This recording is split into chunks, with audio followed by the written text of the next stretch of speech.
Hello everyone, it's John and Pippin, the audio and book reviewers today. I'm just going to see if I can get this centered a little more. Are we going to...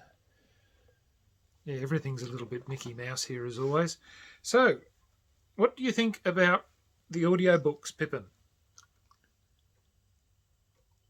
Yes, that's what he thinks of them. Do they keep you up at night? Do they? No? So you don't mind me when I listen to them?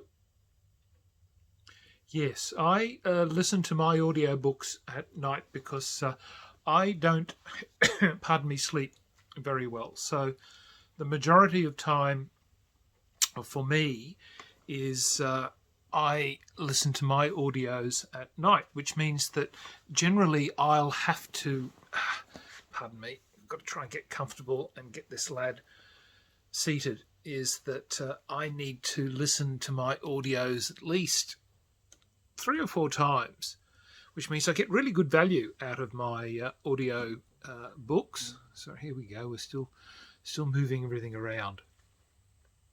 As I said, real Mickey Mouse operation, aren't I? Yeah, so I get quite good value out of my audio books, and the fact that I will generally have to listen to them 3 or 4 times before I actually have the books sink in, unless I am really, really enthused with a book, in which case I will generally restart it in the morning and listen to it throughout the day.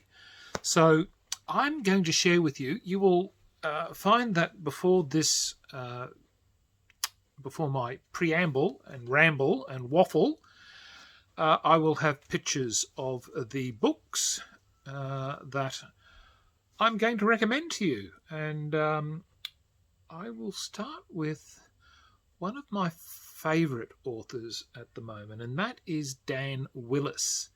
And he has a series of books. Calm down, you. And my dear wife has come in. Yes, dear wife, what is it? Have you got somebody coming around? No, I'm actually doing a video at the moment. Oh, right, okay. So, you wanting... What time will you be up for dinner? Probably in a couple of minutes after I finish doing the video. Okay. Are you going to go with Mother now? Come on, Pip. Off with Mum. As I said, my videos are always entertaining, aren't they?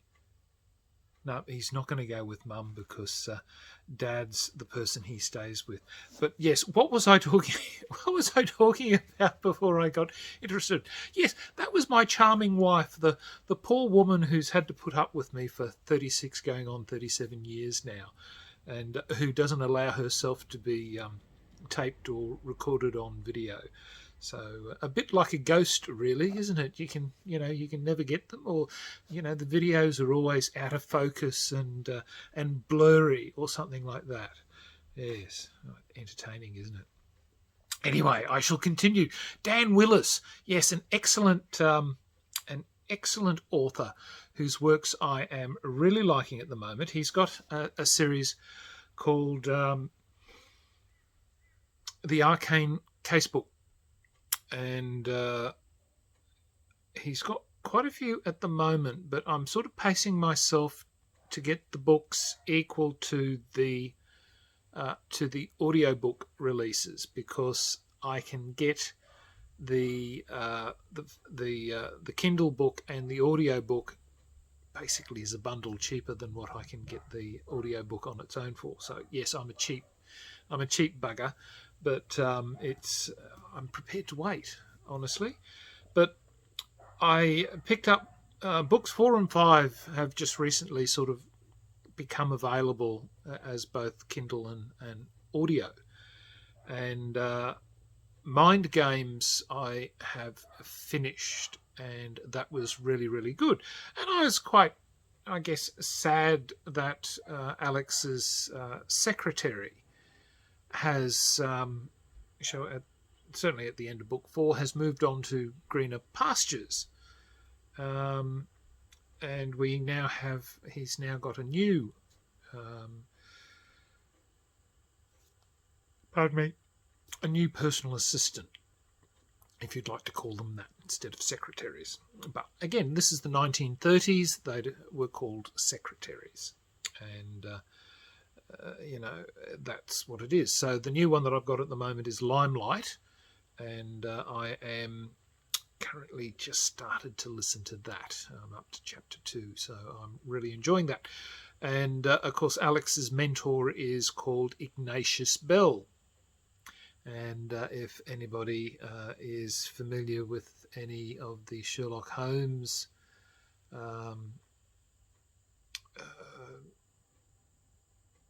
background and storytelling in that, you may remember there was actually a television series based on Dr. Bell, which was, I can't remember the name of the English actor, but it was a magnificent television series. And yes, it was really, really good. So yeah, so Ignatius Bell is Alex Lockerbie's mentor, and of course he's also, he says, well, I'm the person who created Arthur Conan Doyle, or is Arthur Conan Doyle, and things like that. So no, look, I really do recommend Dan Willis, and he's just started another side story within that 1930s time period that has Detective Pack and I think Redmayne, I can't quite remember, an FBI agent. So he's got a Japanese policeman and a Native American FBI agent working together as a side story, and that looks really, really good. So it's going to be interesting because I'd like to see what happens, because the Great War occurred, and it's going to be interesting to see what happens if, with World War II, if it occurs, as to if the great powers develop along that line of Japan and Germany, because obviously Germany does seem to be the power that's still progressing, but whether or not Japan is, I don't know. But it is a really, really good story, and as I said, I'm really enjoying the work that Dan Willis is producing with the Arcane Casebook. Now, the other author I quite like, and I love the wit that he has, is Orlando Sanchez. And his book that I've picked up in audio is A Requiem, which is book 13 of the Montague and Strong case files. And I just love the wit that's in there. And particularly when you've got Peaches, which is the hellhound. And he's talking about the words of wisdom given unto him by Frank, which is the Drake. And yes, it's really good. So I honestly, all of the books from Orlando Sanchez for that Montague and Strong universe, I have thoroughly enjoyed, and I highly recommend them. And certainly the audios are brilliant. Then a new one that I picked up only because it was on.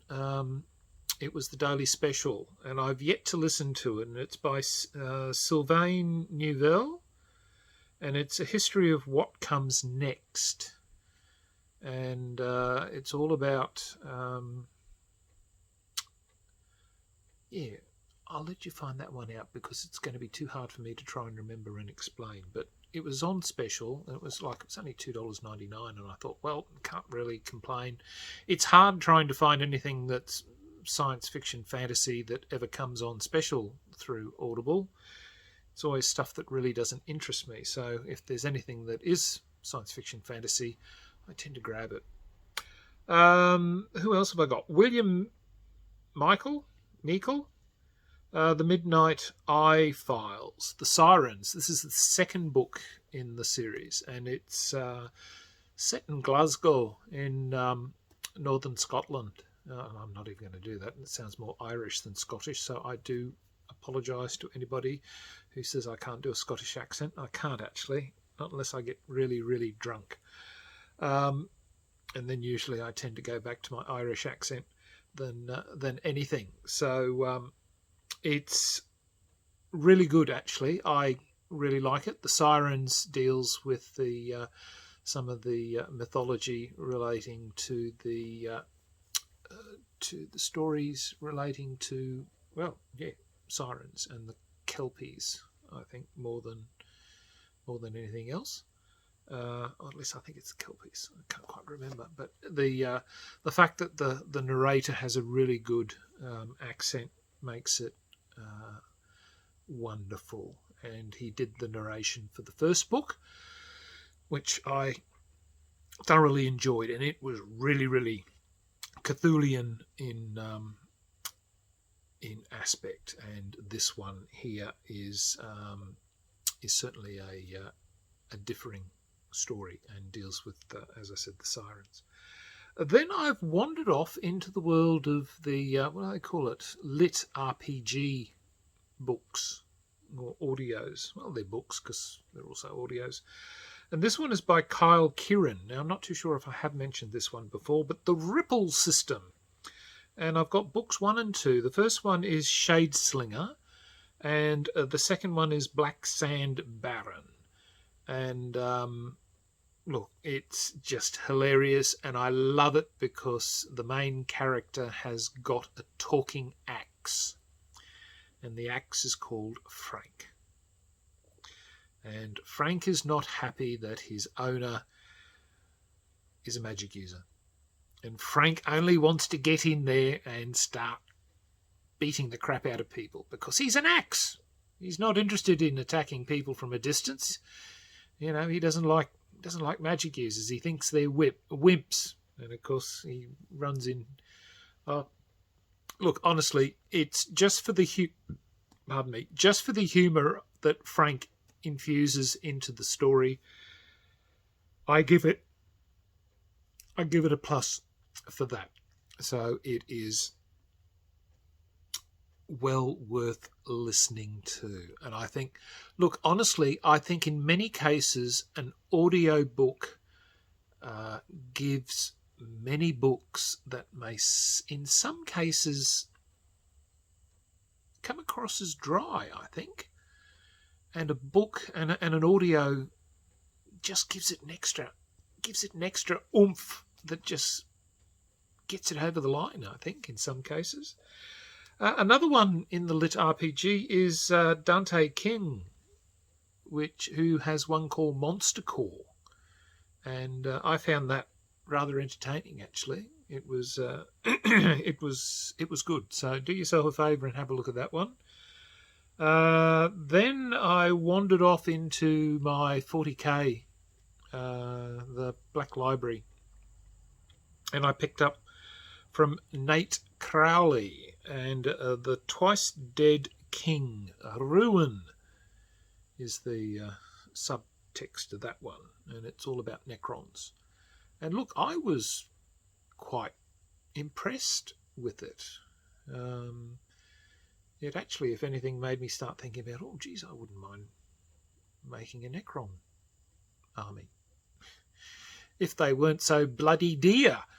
You know, I'm just thinking, no, we'll leave that one alone. It's Games Workshop is horrendously overpriced, and much as I'd like a Necron army, no, we'll just walk away from that and just read the books instead and think about how nice it would be. Yeah, we might just think role-playing might be a better way of approaching Necrons, perhaps. And the last of the audios that I've got is Martha Carr and Michael Anderley. And this is the, Johnny Walker Bounty Hunter series. And this is, I think, books 3 and 4? Yeah. All dwarfed up and 0 dwarfs given. Look, honestly, they are entertaining enough books to read. The dogs, the coon hounds. Look, honestly, in Australia, I don't think the books would be allowed to be printed because of the word coons, because it's a derogatory and a racist word here.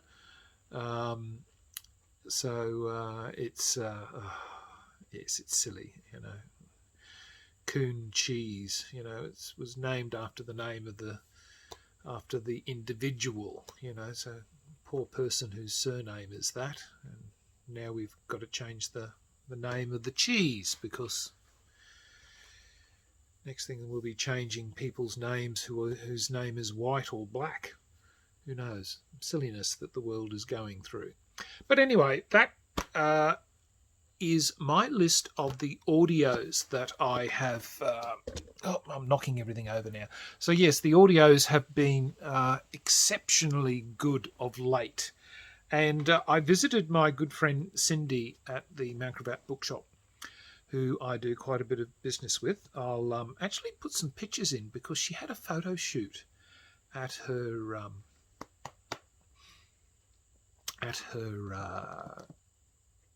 shop. Worked out really, really well. And anyway, so but I popped in there, and it's really hard, honestly, to find books here in Australia. You know, books that I can remember picking up 30, 40 years ago. Now it's almost impossible now to find. You know, might be fine if you live in the UK and the US, but here in Australia it's proving really difficult to find. I don't know what people are doing with them. People must be binning them, or I don't know what they're doing. But I was really happy that I picked up some Ellis Peters, the Brother Cadfael novels, because actually I was looking for Howard of Warwick novels, because I picked them. I've been getting them through eKindle, but no, Ellis Peters. I've been quite partial to for quite some time, and certainly Brother Cadfael has been one of my favourites. So sounds like the dogs are having a good Barney at the moment. So, but yeah, look, I will leave you all there. That is my selection of audios and books for the moment. So until next time, signing off, the Honourable John.